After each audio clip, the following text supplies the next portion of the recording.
News, सच जरूरी है।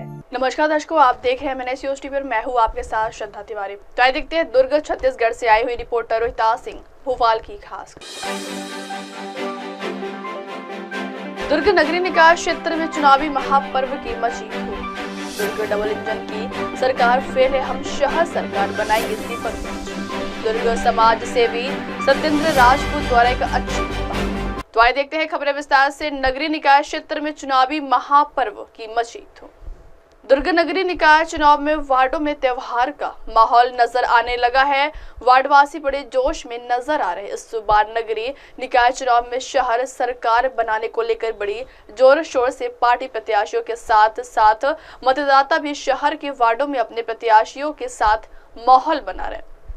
11 फरवरी को मतदान है। मतदान से पहले वार्डों में त्योहार का माहौल बनता जा रहा है। प्रत्याशी लोगों को लुभाने रिझाने तरह तरह के दावे और वादे कर रहे हैं। कहीं बाजे गाजे के साथ तो कहीं साइलेंट प्रचार हो रहा है। शहर में जगह जगह चुनावी कार्यालय नजर आ रहे हैं। इसके साथ ही निर्दलीय प्रत्याशियों के झंडे बैनर तैयार करने वाली दुकानें शहर की मुख्य चौराहों सजी हुई है। चुनावी जुमले नेता नहीं बेटा आया है, मेरा वार्ड मेरा परिवार प्रत्याशियों द्वारा सुनने को मिल रहा है। शहर के कुछ वार्डों में भाजपा एवं कांग्रेस से टिकट नहीं मिलने से बागी प्रत्याशी भी चुनाव लड़ रहे हैं। बीजेपी और कांग्रेस के महापौर प्रत्याशी वार्ड प्रत्याशी के साथ डोर टू डोर जनसंपर्क साध रहे हैं। कुछ वार्डों में केवल एक ही महिला उम्मीदवार है। चुनावी मैनिफेस्टो में प्रत्याशी काफी दावे और वादे लेकर जनता के बीच पहुंच रहे। वहीं भाजपा और कांग्रेस के दिग्गज भी प्रत्याशियों का हौसला बढ़ाने प्रचार में वार्ड का दौरा कर रहे हैं। अगली खबर, डबल इंजन की सरकार फेल है, हम शहर सरकार बनाएंगे दीपक बेंच। चुनावी जंग में इन दिनों भाजपा कांग्रेस के बीच जमकर आरोप प्रत्यारोप चल निकला है। कांग्रेस के प्रदेश अध्यक्ष दीपक बेंच ने दुर्ग के राजीव भवन में प्रेस कॉन्फ्रेंस में भाजपा पर जमकर हमला करते हुए कहा, डबल इंजन की सरकार पूरी तरह फेल है। भाजपा केवल झूठ की पार्टी है, इनके दावे खोखले साबित हो रहे हैं। छत्तीसगढ़ सरकार किसानों को धान की कीमत नहीं दे पा रही है और न गरीबों को पीएम आवास, बल्कि राज्य में अपराध के मामले बढ़ रहे हैं।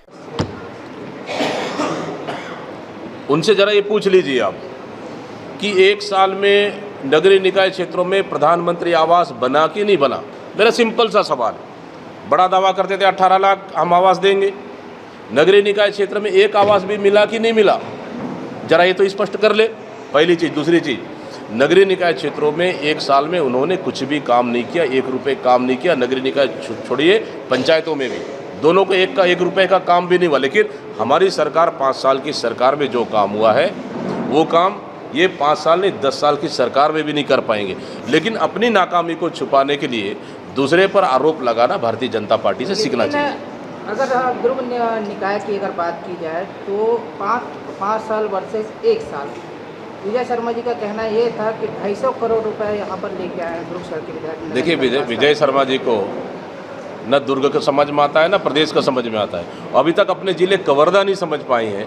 मुझे लगता है दुर्ग की बात करना उनके लिए तो बेमानी। भाजपा की तरह कांग्रेस में भी बागी लोग हैं, तो उस पर कोई कार्रवाई हो? बिल्कुल, हम लोगों ने जिला अध्यक्षों को निर्देशित कर दिया है और हम लोगों को लिस्टिंग करने का है। आवश्यकता हो तो जिला अध्यक्ष कार्रवाई कर दे, आवश्यकता पड़ी तो पीसीसी कार्रवाई करेगी। लेकिन जहां भी अगर कोई बागी लड़ रहे हैं तो निश्चित रूप से उस पर कार्रवाई पार्टी करेगी। पहली बार ईवीएम में दोनों महापौर के भी वोट डाले जाएंगे और पार्षद के भी वोट डाले बिल्कुल जाएंगे। बिल्कुल। उसको लेकर के देखिए, प्रदेश के मुख्यमंत्री तो 3-4 बार आकर कहते हैं कि हम बैलेट पेपर से चुनाव कराएंगे। हमने कहा स्वागत है, चुनाव पारदर्शिता होना चाहिए, हम भी चाहते हैं। लेकिन उसके बाद तुरंत पलट जाते हैं कि हम ईवीएम से कराएंगे। फिर हमने कहा भाई बैलेट पेपर से होना चाहिए, ईवीएम से क्यों? ईवीएम से करा भी रहे तो उसमें वीवीपैट नहीं है। ईवीएम से करा भी रहे तो एक ही ईवीएम में 2-2 वोट डलेगा, महापौर और पार्षद का। देखिए, ईवीएम पे विश्वसनीयता नहीं है, लेकिन फिर भी हम चुनाव से नहीं डर रहे। जनता का आशीर्वाद है, हम जनता के बीच में जा रहे हैं। लेकिन सरकार चुनाव से डरी हुई है और चुनाव परिणाम को प्रभावित कर सकती है, नो डाउट। लेकिन हम मजबूती से चुनाव लड़ रहे हैं और उम्मीद है कि हम प्रदेश में नगरीय निकाय चुनाव में हम ज़्यादा सीटें जीत कराएंगे। ऐसा आपको लग रहा है? पूरे संगठन दिख रही है यहीं पे। देखिए, बात है। देखिए, हम दुर्ग नगर निगम हो या प्रदेश की अन्य नगर पंचायत से नगर पालिका निगम की बात करें, सभी जगह कांग्रेस मजबूती से लड़ रही है। हाँ, कहीं कमी बेसिक है, कहीं तालमेल कमी है, उसको ज़रूर हम लोग ठीक कर रहे हैं, लेकिन हमको चुनाव जीतना है और हमारी बात टिकट तक रहती है। टिकट मिला फिर पार्टी प्रत्याशी पक्ष में तमाम बड़े नेता मिलकर काम कर रहे हैं और दुर्ग नगर निगम में भी कहीं स्थिति नहीं है, तमाम सभी बड़े नेता मिलकर मजबूती के साथ काम कर रहे हैं और दुर्ग नगर निगम हमारे पर। अगली खबर, समाज सेवी सत्येंद्र राजपूत द्वारा एक अच्छी पहल। दुर्ग के सत्येंद्र राजपूत ने अपनी पत्नी शारदा राजपूत की चतुर्थी पुण्यतिथि को यादगार बनाने एक श्रद्धांजलि सभा का आयोजन कर सामाजिक सरोकार से जुड़े 3 संस्थाओं को 11,000 दिए गए।